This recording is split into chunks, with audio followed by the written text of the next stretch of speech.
Assalaamu calaykum waraxmatullah. Horumarka laga gaaray teknoolojiyada ayaa waxa ay fududaysay in shaqooyin badan ay baaba'aan, kuwo kalena loo saadaalinayo inay baabi'i doonaan. Jabaan maanta waxaa ka jira hoteelo ama makhaayado cunto oo cuntada aad ka dalbanaysid kombiyuutar, waxyar kadibna cuntadii u saxan wareegaya ku jirta ku imaanaysa.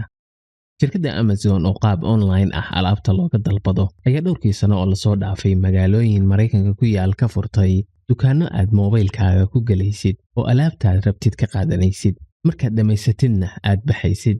Dukaankaas cid gadaysa ma jirto oo aqoonsiga moobilkaaga ayaad ku galaysaa, waxaad rabtid baad qaadanaysaa. Markaad dhamaysatidna adigoo aysan cidna kula hadlin ayaad baxaysaa. Kaamirooyinka iyo teknoolojiyado kale oo casri ah oo halkaas ku xiran ayaa u oggolaaday Amazon inay ogaato waxay dadku qaadanayaan, lacagta laga rabana kala baxaysa akoonadooda. Marka shaqooyin badan oo ay dadku qaban jireen ayaa dhici doonta in laga kaaftoomo oo mashiino iyo kombiyuutarro lagu wareejiyo.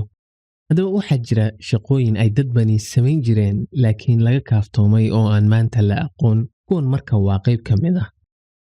1903 ayay ahayd markii labada wiil oo walaalaha ahaa ee loo yaqaanay Wright Brothers ay sameeyeen duulimaadkii diyaaradeed ee ugu horreeyay iyagoo matoor ku xiray oo kiciyay diyaarad yar oo ka samaysaneyd alwaax. Sanadaas wixii ka dambeeyay ayaa la sii horumariyay qaabka loo dhiso diyaaradaha yaryar, iyadoo xilligii dagaalkii koowaad ay noqdeen diyaaradahan mid ay ciidamadii dagaalamayay uga faa'iideystaan inay cadowga sahmiyaan. Markii dambena ay awood u yeesheen inay bombooyin ku tuuraan fariisimaha cadowga. Dagaalkii labaad ayaa si aad ah loo adeegsaday diyaaradaha oo lagu burburiyay magaalooyin aad u fara badan. Haddaba dawladihii kala duwanaa ee ku xifaaltamayay masraxa caalamka ayaa waxaa soo food saartay su'aal ahayd sidee ayay isaga difaaci karaan diyaaradaha duulaanka ku soo qaada dhulkooda, sideena ayay ku ogaan karaan marka ay ku soo socdaan diyaaradahan. 1934 wixii ka horreeyay oo tiknoolajiyada raadaarka lagula socdo diyaaradaha aysan soo shaac bixin ayaa waxay dawlado badan adeegsan jireen qalab kala gedisan oo soo qaban kara codka ama sawaxanka matoorka diyaaradaha.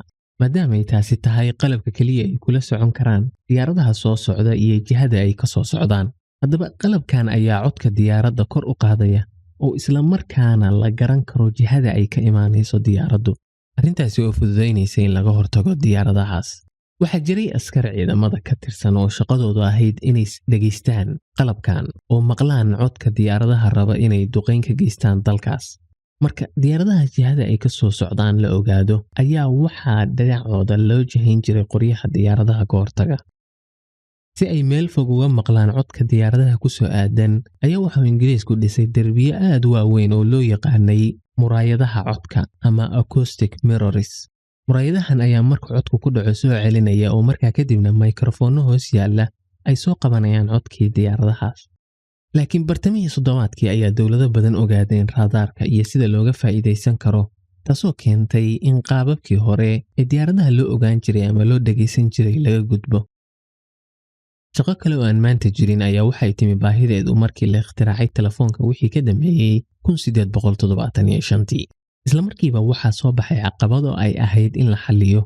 Tusaale ahaan, sidee ayaa markii xaafad walba telefoon la geliyo la isu wici doonaa? oo qaab noocee ah ayaa lambarkaad rabtid u wici kartaa.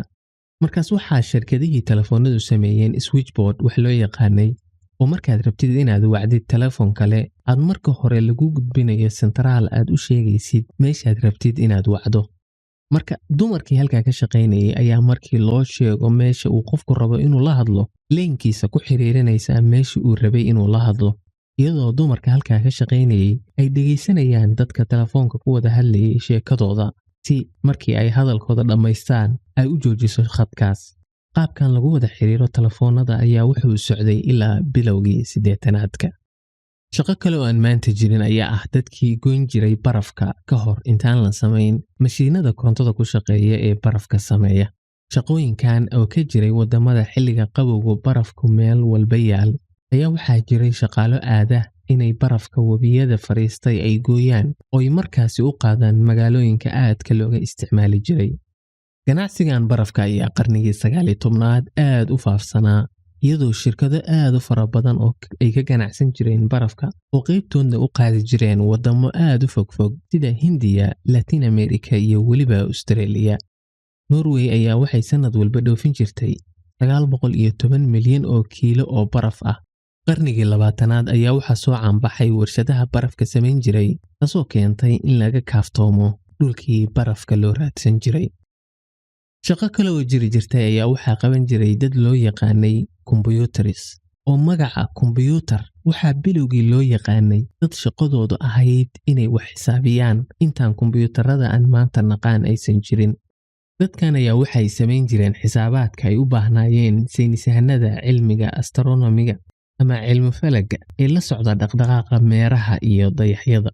waxa kaloo dadkan loo yaqaanay kombiyuutariska adeegsan jiray hay-adaha oo doorasa cimilada iyo weliba ciidamada. oo dagaalkii koowaad iyo dagaalkii labaad ee adduunka, dumar badan ayaa la shaqaalaysiiyey si ay u qabtaan shaqadaan dadka qabtay loo yaqaano kombiyuutaris.